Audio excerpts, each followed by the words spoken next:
Hello students, welcome to Chirag English window. आज की class में हम journey to the end of the earth का सेकंड पार्ट करने जा रहे हैं। फर्स्ट पार्ट में अपन ने अब तक पढ़ा है कि तिसानी दोषी जो है वो एक दल जाता है, एक स्टूडेंट्स सेकेंडरी स्कूल के स्टूडेंट्स का एक दल जाता है, जो अध्यक्षता जिसकी की जा रही है जोफ ग्रीन कनाडा के एक व्यक्ति के द्वारा। मद्रास से वो एक जहाज में, जो रूस का जहाज है, रिसर्च वेसल है, उसमें सवार होते हैं और जाते हैं। इसमें बताया गया है किस प्रकार से डायनासोर जो है वो गायब हुए पृथ्वी से और मनुष्यों का जन्म हुआ, और मनुष्य या स्तनधारी जीव जैसे ही पृथ्वी पर आए उसके बाद किस प्रकार से उन्होंने सारे के सारे इन्वायरमेंट को ख़राब कर दिया, ये सब बताया गया है। अब आगे पढ़ते हैं हम। इस प्रोग्राम के बारे में बताया गया कि जोफ ग्रीन ने जो प्रोग्राम चला रखा है वो क्या है।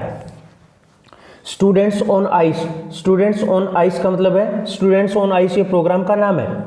The programme I was working with, वह प्रोग्राम जिसमें मैं थी, ऑन द सोकेल्स की वो जहाज है रूस वाला। एम्स, जिसका उद्देश्य है, एग्जैक्टली ठीक, दिस यह करना, by taking high school students, high school के विद्यार्थियों को ले जाकर,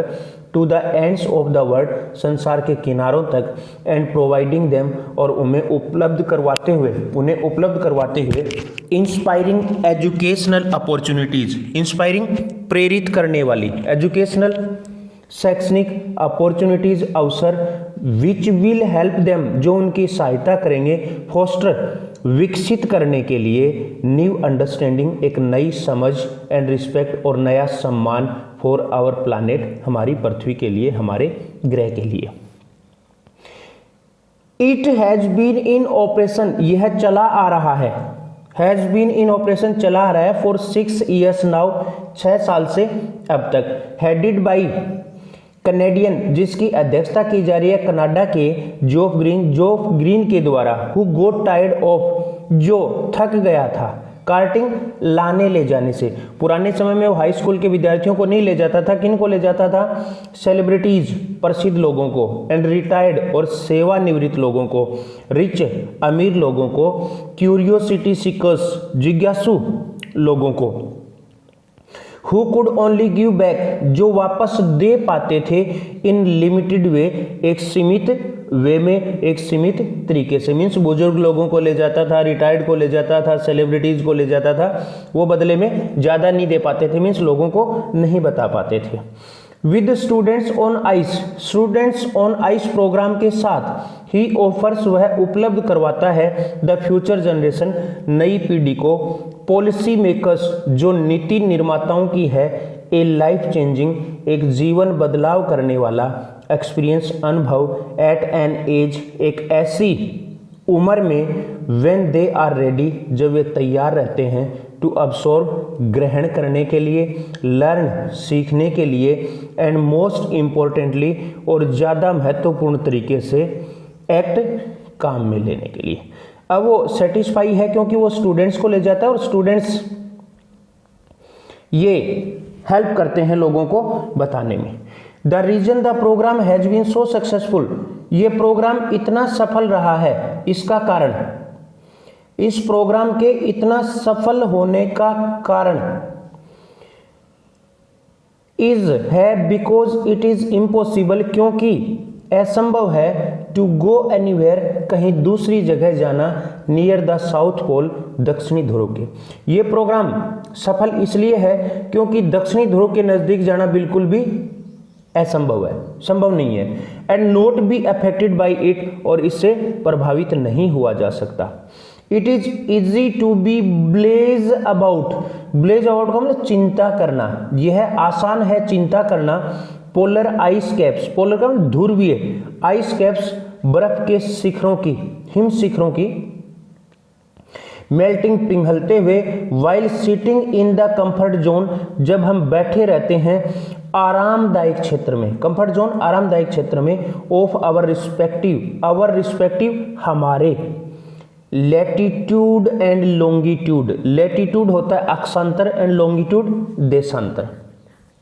हम चिंता तो करते हैं हमारे अक्षांतर देशांतर में बैठे हुए, but when you can visibly see, परंतु जब आप अपनी आंखों से विजिबली आंखों से सी देखते हो ग्लेशियर्स को, हिमखंडों को, बर्फ के टुकड़ों को, रिट्रीटिंग पिघलते हुए या सिकुड़ते हुए, एंड आइस शेल्स और बर्फ की परतों को, बर्फ की कगारों को, क्लैप्सिंग डहते हुए, यू बेगिन टू रियलाइज, तो आप महसूस करना शुरू कर देते हो दैट द थ्रेट की खतरा ऑफ ग्लोबल वार्मिंग, वैश्विक गर्मी का, इज वेरी रियल, बहुत ही वास्तविक है। Antarctica because of her simple ecosystem, अपने साधारण इकोसिस्टम पारिस्थितिकी तंत्र की वजह से Antarctica and lake of biodiversity, और जैव विविधता की कमी की वजह से, अपने सिंपल इकोसिस्टम और जैव विविधता की कमी की वजह से, it is the perfect place, Antarctica एक परफेक्ट जगह है टू स्टडी, अध्ययन करने की, हाउ लिटिल चेंजेस की कैसे छोटे छोटे बदलाव, इन द इन्वायरमेंट वातावरण में, कैन हैव बिग रख सकते हैं बड़ी प्रीक्यूशंस होता है दूरगामी परिणाम, कैसे छोटे छोटे बदलाव इन्वायरमेंट में बड़े परिणाम ला सकते हैं। टेक उदाहरण लेते हैं, बात करते हैं द माइक्रोस्कोपिक सूक्ष्म से फाइटोप्लैंक्टन एक घास होता है, एक प्रकार की काई होती है जो समुद्र में मिलती है। आगे बता रखा है क्या है ये, दोज ग्रासेज वे घास ऑफ द सी समुद्र में पाए जाने वाले, दैट नोरिश जो पोषण करते हैं, एंड सस्टेन और बनाए रखते हैं, द इंटायर पूरे साउथर्न ओशंस दक्षिणी महासागर की फूड चेन खाद्य श्रृंखला को। यहाँ पे तिशानी दोषी नरेटर राइटर ये कह रही है कि हम छोटी सी चीज को लेते हैं जो समुद्र में पाई जाती है, इसमें बताया गया ना छोटे छोटे जो चेंजेज हैं वो बड़े परिणाम ला सकते हैं। तो यहाँ पे उदाहरण दे रही कि अपन छोटा सा एक घास होता है जो समुद्र में पाया जाता है, वो समुद्र की फूड श्रृंखला को बनाए रखते हैं। दीज सिंगल सेल्ड प्लांट्स, ये एक कोशिकीय पौधे, यूज द सन्स एनर्जी सूर्य की ऊर्जा को काम में लेते हैं, टू असिमिलेट का अवशोषित करने के लिए कार्बन को, एंड सिंथेसाइज और संश्लेषित करने के लिए ऑर्गेनिक जैविक कंपाउंड्स यौगिकों को, इन दैट वंडरियस उस आश्चर्यजनक एंड मोस्ट इम्पोर्टेंट अत्यधिक महत्वपूर्ण ओ प्रोसेस प्रक्रिया में, कॉल्ड फोटोसिंथेसिस, जिन्हें हम फोटोसिंथेसिस कहते हैं। फोटोसिंथेसिस प्रकाश संश्लेषण। साइंटिस्ट वार्न वैज्ञानिक चेतावनी देते हैं दैट ए फर्दर डिप्लेशन की और अधिक कमी हो जाना in the ozone layer ozone की परत में, विल अफेक्ट द एक्टिविटीज, ये प्रभावित करेगी एक्टिविटीज क्रियाकलापों को, और फाइटोप्लैंक्टन की, विच इन टर्न जो बदले में विल अफेक्ट प्रभावित करेगी द लाइव्स ऑफ जीवन को, ऑल मैरीन एनिमल्स सारे समुद्री जीवों के, एंड बर्ड्स और पक्षियों के, ऑफ द रीजन उस क्षेत्र के, and the global carbon cycle, और कार्बन का जो साइकिल है, कार्बन का जो चक्र है उसे भी प्रभावित करेगी, ग्लोबल वैश्विक विश्व की। एक इन द प्रबल, एक मिथ में, एक कहानी में, एक नीति कथा में, ऑफ द फाइटोप्लैंक्टन की एक यहाँ पे उदाहरण दिया जा रहा है कि फाइटोप्लैंक्टन के बारे में नीति कथाएं प्रचलित हैं। उनमें से एक में there is a great metaphor, एक बड़ा सा रूपक है, फॉर एक्सिस्टेंस अस्तित्व के लिए। उसमें बताया गया, क्या बताया गया है, take care of the small things, छोटी चीजों का ध्यान रखो, and the big things will fall into place, और बड़ी चीजें स्वतः ही ठीक हो जाएंगी। विल फॉल इनटू प्लेस का स्वतः ही ठीक हो जाएंगी, अपनी जगह पर आ जाएंगी। छोटी चीजों का ध्यान रखो, बड़ी चीजें अपने आप सही हो जाएंगी। अब देखो, वॉक ऑन द ओशन, समुद्र के ऊपर चलना। हुआ क्या था, इस यात्रा के दौरान एक जगह वो समुद्र में बर्फ जमी हुई थी, दो टापुओं के बीच में, उस बर्फ के ऊपर वो बर्फ में उनका जहाज फंस जाता है, और वहाँ वो समुद्र के ऊपर उतर जाते हैं जहाँ पे बर्फ जमी हुई है। देखो आगे, माई अंटार्कटिक एक्सपीरियंस, मेरा अंटार्कटिका का experience was full of such epiphanies. Epiphanies होते हैं प्रत्यक्ष दर्शन।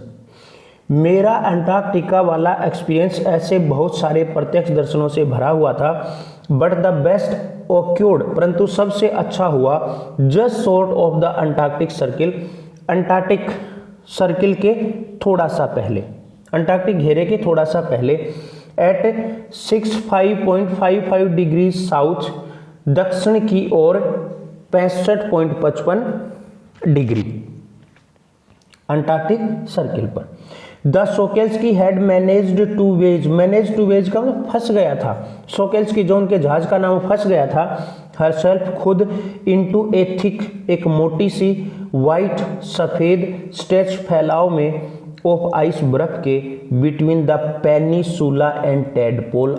आइलैंड। ये पेनिसुला और टेडपोल दो टापू हैं, इनके बीच में बर्फ जमी हुई थी, वहां पर उनका वो सोकेल्स की उनका जहाज फंस गया था। विच वाज प्रिवेंटिंग अस, जो हमें रोक रहा था, फ्रॉम गोइंग एनी फर्दर, और आगे जाने से।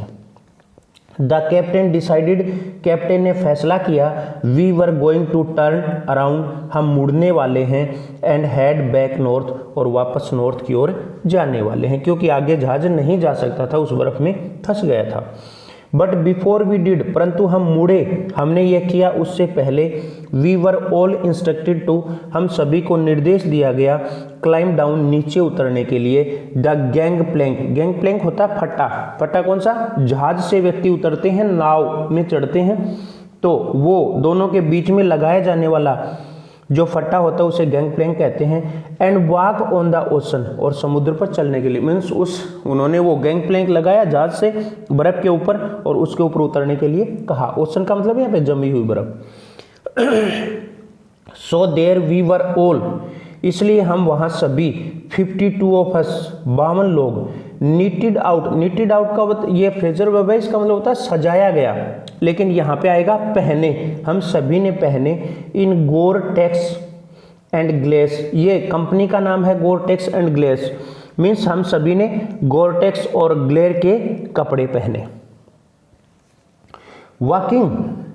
ऑन ए स्टार्क वाइटनेस, और हम चले एक स्टार्क अत्यधिक वाइटनेस, फेदी वाली जगह पर, that seemed to spread out forever, जो लग रही थी हमेशा के लिए फैली हुई। अंडरनीथ आवर फिट, हमारे पैरों के नीचे, was a metre thick ice pack, 1 metre मोटी आइस पैक बर्फ की परत थी। एंड अंडरनीथ दैट, और उस बर्फ की परत के नीचे 180 मीटर्स ऑफ लिविंग, 180 मीटर जीता जागता, ब्रीदिंग सांस लेता हुआ, साल्ट वाटर, नमक का पानी था। मीन्स देखो क्या बताया गया है, हम उस बर्फ पे उतरे जो सिर्फ 1 मीटर मोटी थी, और उसके नीचे 180 मीटर तक नीचे पानी ही पानी था। In the periphery, in the periphery, periphery होता बाहरी हिस्से में, crabeater seals, crabeater seals का मतलब यहाँ पे एक प्रकार की मछली है, मछलियां वर स्ट्रेचिंग, स्ट्रेचिंग अंगड़ाइयां ले रही थी, एंड सनिंग, और धूप सेक रही थी, देमसेल्फ खुद, on ice flows, ice flows बर्फ की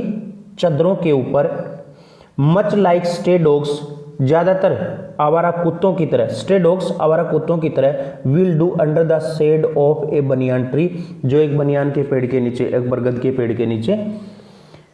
अंगड़ाई लेते हैं, उसी प्रकार से वो मछलियां भी भारी हिस्से में अंगड़ाइयां ले रही थी। It was nothing short of A revelation, revelation होता है रहस्य उद्घाटन, यह किसी रहस्य उद्घाटन से कम नहीं था। एवरीथिंग डज इंडीड कनेक्ट, वास्तव में सब कुछ एक दूसरे से जुड़ा हुआ था, सब चीजें एक दूसरे से जुड़ी हुई थी, रिलेटेड थी। 9 टाइम जोन्स, 9 समय खंड, 6 चेक पॉइंट्स, 6 सीमा क्षेत्र, 3 बॉडीज ऑफ वाटर, 3 समुद्र, एंड मैनी इकोस्फीयर्स, और इकोस्फीयर लेटर उतने ही पर्यावरणीय क्षेत्र बाद में वो गए थे ना, उस समय पार किया था, वही वापस उन्होंने फिर पार किया, वापस आए तब। I was still wondering about the beauty, मैं अभी भी सोच रही थी,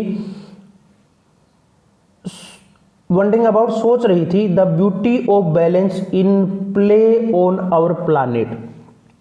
बैलेंस संतुलन के बारे में, बैलेंस संतुलन के बारे में, ऑन आवर प्लानेट हमारे ग्रह के, हमारी पृथ्वी के बारे में।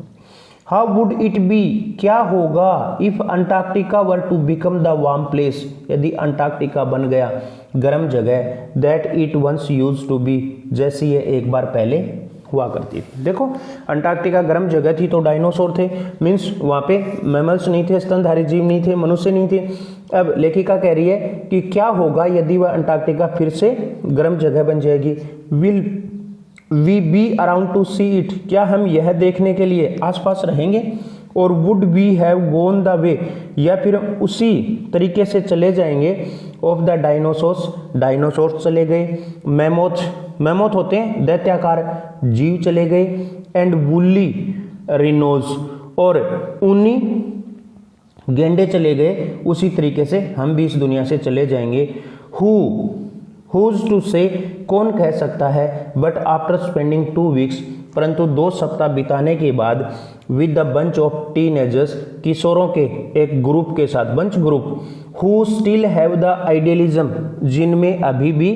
आइडियलिज्म है, आदर्शवाद है, टू सेव द वर्ल्ड, संसार को बचाने का, उनके साथ, उन किशोरों के साथ 1 सप्ताह 2 सप्ताह बिताने के बाद, जिनमें अभी भी आदर्शवाद है संसार को बचाने का, ऑल आई कैन से, मैं जो कुछ कह सकती हूँ, इज दैट, वह यह है, ए लॉट कैन हैपन, बहुत अधिक घटित हो सकता है, इन ए मिलियन ईयर्स, लाखों सालों में, मिलियन ईयर्स लाखों सालों में, बट व्हाट ए डिफरेंस, परंतु क्या भिन्नता, ए डे मेक्स, एक दिन कर देता है। मीन्स वहाँ की यात्रा से हमें पता चल जाता है कि किस प्रकार हमारी पृथ्वी जो है वो ग्लोबल वार्मिंग से जूझ रही है, किस प्रकार से हमारे इन्वायरमेंट को खराब किया जा रहा है। ये 3rd लेसन कंप्लीट हुआ। इसके क्वेश्चंस देखने के लिए आप इसके डिस्क्रिप्शन में जाइए। Thank you.